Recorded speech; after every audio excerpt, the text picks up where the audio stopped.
Assalamualaikum warahmatullahi wabarakatuh. Perkenalkan, nama saya Farijah Firdaus Arifin. Saya dari kelas manajemen A2.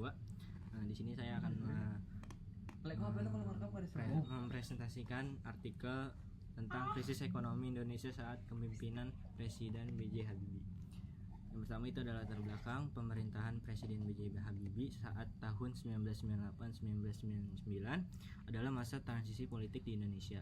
Kondisi Indonesia saat tahun 1998 sangat sulit dilihat dari berbagai aspek kehidupan dan memerlukan pemimpin yang bisa menyelesaikan masalah yang sedang terjadi. Dalam bidang ekonomi ini, Presiden B.J. Habibie lebih mampu memperbaiki masalah ekonomi yang terjadi akibat adanya krisis moneter. Perekonomian Indonesia pada saat awal pemerintahan Presiden B.J. Habibie sudah diambang kebangkrutan. B.J. Habibie di Indonesia merupakan periode yang penuh tantangan, terutama saat di bidang ekonomi. Habibie mengalami alih setelah jatuhnya Presiden Soeharto di tengah krisis moneter Asia yang melanda banyak negara di kawasan tersebut.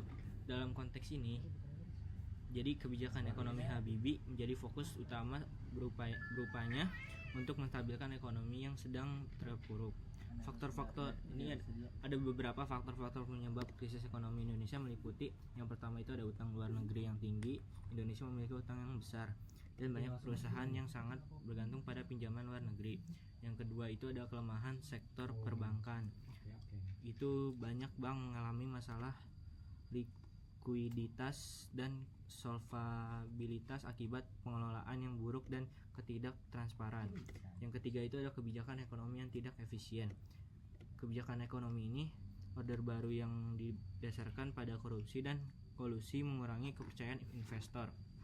Dan ini kita ada langkah-langkah penanganan krisis ekonomi. Setelah mengambil alih kepemimpinan, Habibie menghadapi tantangan besar untuk mengatasi krisis. Beberapa sebuah langkah kunci yang diambilnya meliputi: yang pertama itu ada stabilisasi moneter. Habibie menerapkan sebuah kebijakan moneter ketat untuk mengendalikan inflasi dan menstabilkan nilai tukar rupiah. Bank Indonesia menaikkan suku bunga untuk mengatasi inflasi yang melonjak. Dan yang kedua itu ada restrukturisasi perbankan. Pemerintah melakukan audit terhadap bank-bank yang bermasalah dan mendirikan Badan Penyehatan Perbankan Nasional (BPPN) untuk menyelamatkan bank-bank yang tidak solvable. Yang ketiga itu ada reformasi ekonomi dan regulasi. Jadi Habibie mendorong reformasi ekonomi yang lebih terbuka untuk menarik investasi asing. Ini termasuk penghapusan beberapa regulasi untuk penghambatan investasi dan upaya untuk meningkatkan transparansi. Yang keempat itu ada privatisasi perusahaan negara. Beberapa perusahaan negara diprivatisasi untuk meningkatkan efisiensi dan meringankan beban anggaran pemerintah. Yang kelima itu ada program jaring pengaman sosial. Mengingat dampak krisis terhadap masyarakat, pemerintah meluncurkan program bantuan sosial untuk membantu mereka yang paling terdampak. Tantangan dan pencapaian B.J. Habibie dalam menghadapi krisis ekonomi Indonesia ini ada: tantangan yang pertama itu yang krisis moneter yang parah. Jadi krisis ekonomi yang dimulai pada 1997 menyebabkan nilai tukar rupiah anjlok dan inflasi melambung tinggi. B.J. Habibie harus menghadapi situasi yang sangat tidak stabil. Yang kedua itu ada sektor perbankan yang runtuh. Jadi banyak bank mengalami masalah likuiditas dan solvabilitas. Kepercayaan publik terhadap sistem perbankan sangat rendah yang memperburuk kondisi ekonomi. Yang ketiga itu ada tingkat kemiskinan yang meningkat. Jadi krisis menyebabkan pengangguran meningkat dan banyak orang terjerat dalam kemiskinan yang menimbulkan ketidakpuasan sosial. Yang keempat itu ada stabilitas politik. Di tengah krisis ekonomi, ketidakpuasan masyarakat terhadap pemerintah memunculkan kerusuhan dan ancaman terhadap stabilitas politik. Yang kelima itu ada reformasi yang diperlukan. Jadi B.J. Habibie ini terus menghadapi tantangan untuk reformasi struktural dan dalam sistem ekonomi pemerintah yang sudah lama terjaga. Jadi ada pencapaian juga untuk B.J. Habibie ini yang pertama ini ada stabilisasi ekonomi. Jadi Habibie ini berhasil menerapkan kebijakan moneter yang ketat sehingga meningkatkan suku bunga untuk mengambilkan inflasi dan menstabilkan nilai tukar rupiah yang sangat signifikan. Meskipun prosesnya sulit, tapi langkah ini mulai menunjukkan hasil yang baik. Yang kedua itu ada restrukturisasi sektor perbankan. Jadi B.J. Habibie ini membentuk Badan Penyihatan Perbankan Nasional, bisa disingkat dengan BPPN, menjadi salah satu langkah penting dalam menyelamatkan bank-bank yang bermasalah. Ini juga membantu memulihkan kepercayaan masyarakat terhadap sistem perbankan.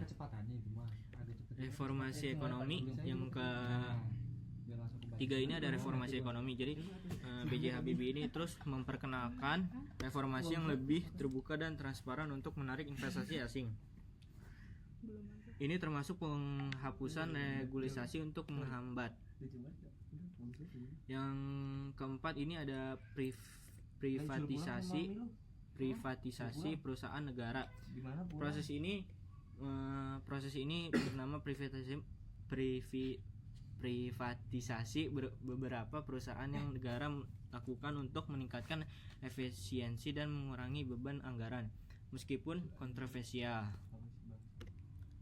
Yang keempat ini ada program jaring pengaman sosial untuk membantu masyarakat yang paling terkena dampak. Jadi B.J. Habibie ini pemerintah meluncurkan program bantuan sosial yang membantu meringankan untuk beban masyarakat. Yang kelima ini ada transisi menuju demokrasi. Habibie juga memainkan peran penting dalam transisi Indonesia menuju demokrasi, membuka ruang bagi kebebasan politik dan berpartisipasi masyarakat. Oleh karena itu, kebijakan ekonomi Habibie dirancang untuk merespon krisis dengan cepat dan efektif. Meskipun banyak tantangan yang dihadapi oleh Habibie, kebijakan-kebijakan tersebut membantu stabilisasi ekonomi Indonesia dan membuka jalan bagi reformasi lebih lanjut yang diperlukan untuk pemulihan dan pembangunan jangka panjang. Jadi tantangan dan pencapaian B.J. Habibie ini sudah cukup ya. Untuk kesimpulan saya, B.J. Habibie di masa kepemimpinan B.J. Habibie ini di Indonesia adalah periode yang ditandai oleh tantangan ekonomi yang luar biasa. Langkah-langkah yang diambilnya dalam menangani krisis ekonomi ini menunjukkan upaya untuk merestorisasi stabilitas meskipun hasilnya tidak langsung terlihat.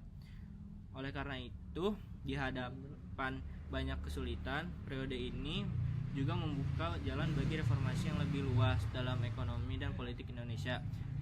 Secara keseluruhan, meskipun tidak semua kebijakan langsung memberikan hasil yang diharapkan, tetapi langkah-langkah yang diambil oleh Habibie membentuk dasar bagi pemulihan ekonomi dan reformasi yang lebih luas di Indonesia.